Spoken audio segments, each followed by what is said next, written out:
बिस्मिल्लाहिर्रहमानिर्रहीम। आज हम लोग जो है सेकेंड चैप्टर का लास्ट लेक्चर जो है वो हम ले रहे हैं। लास्ट लेक्चर हमारे पास है यूजेस या एप्लीकेशन ऑफ आइसोटॉप्स। ठीक है, हमने पीछे जो था वो डिस्कस किया था आइसोटॉप के बारे में। तो आइसोटॉप की जो हम लोग यूजेस और एप्लीकेशन को डिस्कस करते हैं तो ये बहुत सारी डिजीज़ को जो है वो डिटेक्ट करने के लिए, उनको डायग्नोज करने के लिए यूज़ होता है। तो रेडियोथेरापी ये रेज की, जैसे हम लोग कैंसर को कवर करने के लिए ऐसी रेज जो है वो बॉडी के ऊपर गिराते हैं जो क्या करती हैं कैंसरियस सेल्स को किल कर देती हैं। तो रेडियोथेरापी स्किन कैंसर के लिए हमारे पास आइसोटोप्स फास्फोरस का 32 और स्ट्रोंशियम 90 दो फास्फोर जो है ये हमारे पास आइसोटोप्स यूज होंगे जो स्किन कैंसर को कवर करने के लिए, जो उनके सेल्स होंगे कैंसरियस सेल्स उनको डेड करने के लिए, जो उनको किल करने के लिए हमारे पास यूज होंगे। तो मैंने यहाँ पर लिखा है लेस पेनिट्रेटिंग बीटा रेडिएशन। अब ये स्किन कैंसर है तो ये बिल्कुल बॉडी का ऊपर वाला पार्ट होता है, तो इसके लिए हमें कोई स्ट्रॉन्गली पेनिट्रेट होता है किसी चीज़ के अंदर धनस जाना या घुस जाना। तो ये क्या होती है, लेस पेनिट्रेटिंग होती है, बिल्कुल ऊपर वाले पार्ट में पेनिट्रेट करना होता है, वहाँ पे जाके कैंसरियस सेल को क्योर करना होता है। तो इसलिए हमें ज़्यादा स्ट्रॉन्गली पेनिट्रेटिंग नहीं चाहिए होता, तो लेस पेनिट्रेटिंग बीटा रेडिएशन हम यूज करते हैं, जो हमारे पास फास्फोरस 32 है और स्ट्रोंशियम 90 है। अगर इनर बॉडी में या बॉडी कैंसर को क्योर करने के लिए हम कोबाल्ट 60 यूज करते हैं। कोबाल्ट 60 के आइसोटोप में हमारे पास ये स्ट्रॉन्गली पेनिट्रेटिंग गैमा रेज होता है, गैमा रेज है। तो क्या था कि स्किन तो ऊपर वाला पार्ट थी तो उसके लिए कुछ ज़्यादा पेनिट्रेटिंग हमें ज़रूरत नहीं थी कि इनर पार्ट को डिटेक्ट करने के लिए कि हमारे इनर बॉडी में किस जगह पर कैंसरियस सेल हैं उनको डिटेक्ट करने के लिए हमारे पास कोबाल्ट 60 यूज होगा। ठीक है, इस तरह मैंने पहले भी बताया कि डिजीज की डायग्नोसिस के लिए जो आइसोटोप्स इस्तेमाल होते हैं। तो diagnosis of diseases and medicine, तो इसमें क्या होगा, आयोडीन 131 का आइसोटोप यूज होगा टू डिटेक्ट गॉइटर। ठीक है, गॉइटर जो होता है हमारे पास गिलर्ड की बीमारी होती है, जो गले के अंदर गिलर्ड बन जाता है बड़ा सारा ट्यूमर टाइप, तो उसको जो है वो डिटेक्ट करने के लिए हमारे पास आयोडीन 131 यूज होगा। इस तरह टेक्टीनियम है, टेक्टीनियम मॉनिटर करेगा हमारे पास बोन ग्रोथ को मॉनिटर करने के लिए। टेक्टीनियम भी एक एलिमेंट आइसोटोप है जो यूज होगा। उसके बाद आर्चियोलॉजिकल और जियोलॉजिकल आ जाते हैं इनकी जो है डिटेक्शन। तो आर्चियोलॉजिकल इसके अंदर क्या यूजेस हो सकते हैं, जब हम लोग अगर हम डायनासोर्स की बात करते हैं तो डायनासोर्स को हमने जो है वो देखा नहीं हुआ। हम लोगों ने क्या किया है कि वो तो इंसान की इस दुनिया में आने से पहले ही जो था वो जो किल हो गए हुए थे या वो थे डिके हो गए हुए थे, ख़त्म हो गए हुए थे, नापैद हो गए हुए थे। तो हमने क्या किया था, जो उनके बोन स्ट्रक्चर्स थे जो क्या था नीचे ज़मीन पे दब चुके थे, हमने उनके स्ट्रक्चर्स को देखा।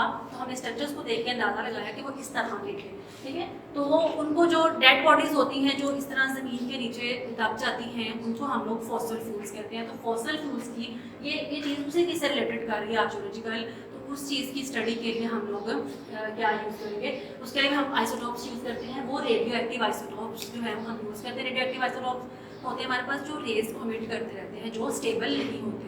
तो हम लोग क्या करते हैं, जैसे हमारा बॉडी है तो मेजर पोर्शन क्या होगा कार्बन का, तो हम अगर कार्बन का जो होगा कार्बन 14 मैंने बात की थी कि रेडियो एक्टिव आइसोटॉप है, रेडियो एक्टिव है। इसको जो है वो हम लोग यूज़ करेंगे डिटेक्ट करने के लिए।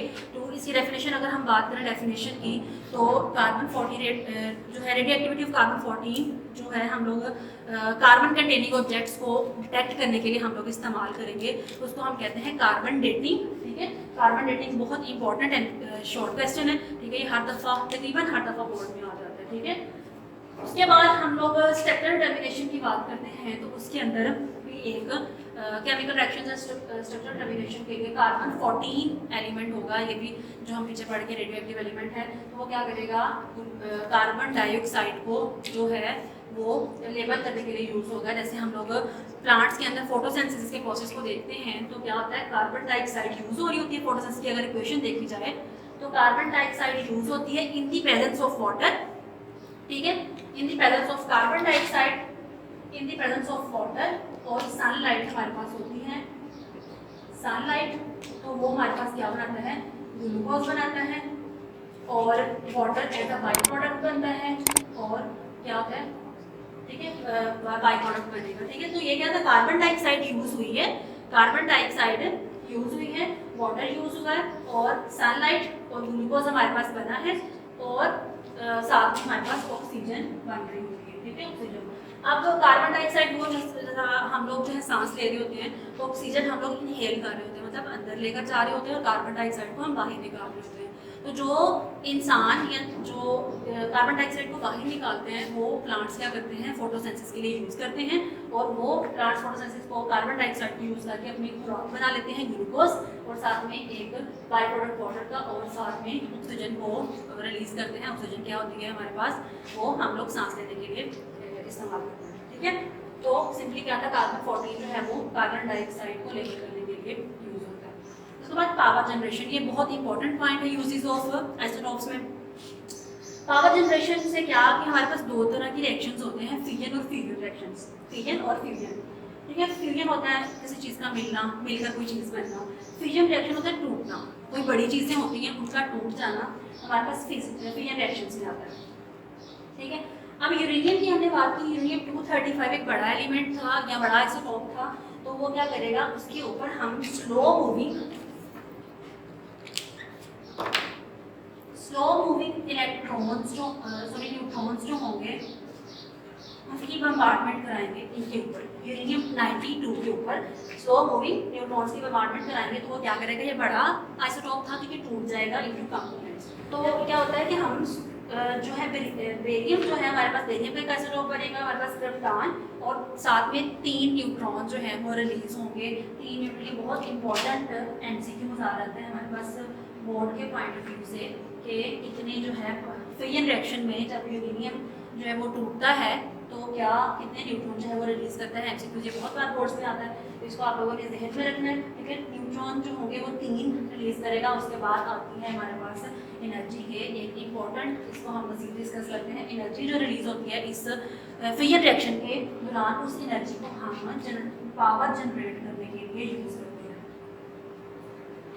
पावर जनरेट कैसे होती है, जो स्टीम होती है, स्टीम को हम लोग एज अ बॉयलर जो है वाटर बॉयल को करने के लिए यूज़ करते हैं, तो इससे हम लोग क्या करते हैं, टरबाइन्स वगैरह चलाते हैं, तो ये क्या होगा, पावर जनरेशन के लिए यूज़ होगा, ठीक है। ये हमारा जो है टॉपिक कवर हो गया है, जो यूज ऑफ आइसोटोप्स थी, एप्लीकेशन ऑफ आइसोटोप्स थी, ठीक है। तो अब हम जो है एक्सरसाइज पे आ जाते हैं। तो एक्सरसाइज के एमसीक्यू जो है मल्टीपल चॉइसेस, वो आप लोग जो है निशान लगा लें। फर्स्ट जो है which one of the following results in the discovery of proton, तो ये होंगे हमारे पास किनाल रेस, ठीक है। Which one of the following is the most penetrating, तो ये होंगे न्यूट्रॉन्स, ठीक है। The concept of orbit was used by, ये था बोहर, सी वाला होगा option. Which one of the following shall consist of 3 subshells, जो 3 सबशेल्स जिसके होंगे तो ऑब्वियसली एम शेल होगा हमारे पास, ठीक है। डी वाला ऑप्शन राइट होगा।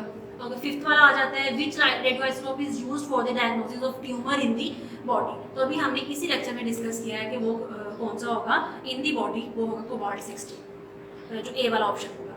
उसके बाद आ जाता है 6 वाला, व्हेन यूरेनियम 235 ब्रेकअप, ये जो हमने अभी डिस्कस करके होते हैं, ये क्या प्रोड्यूस करते हैं हमारे पास।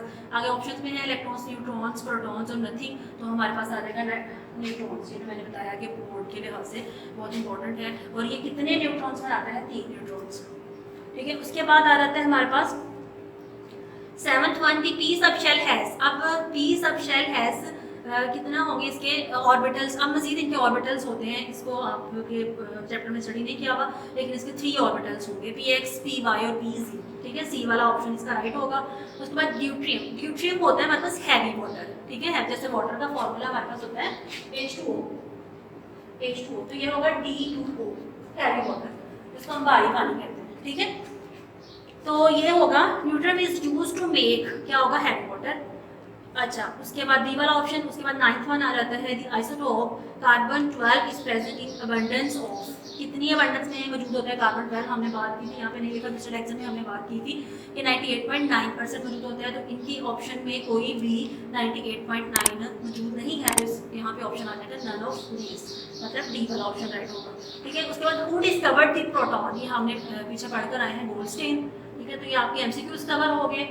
उसके बाद आ जाते हैं हम लोग शॉर्ट क्वेश्चन पर, जो इस टॉपिक से रिलेट कर रहे हैं, वो क्वेश्चन नंबर 9 है और 10 है, और इस तरह लॉन्ग क्वेश्चन के अंदर 9 और 10 क्वेश्चंस हैं जो इस चीज़ के अंदर रिलेट कर रहे हैं। तो यहाँ पर आपका जो है वो ये चैप्टर ख़त्म हो रहा है, ठीक है। तो होप सो आप लोगों को जो है वो अच्छे से समझ आ गया होगा। बाकी कोई क्वेश्चन हुआ तो आप लोग पूछ सकते हैं, ठीक है।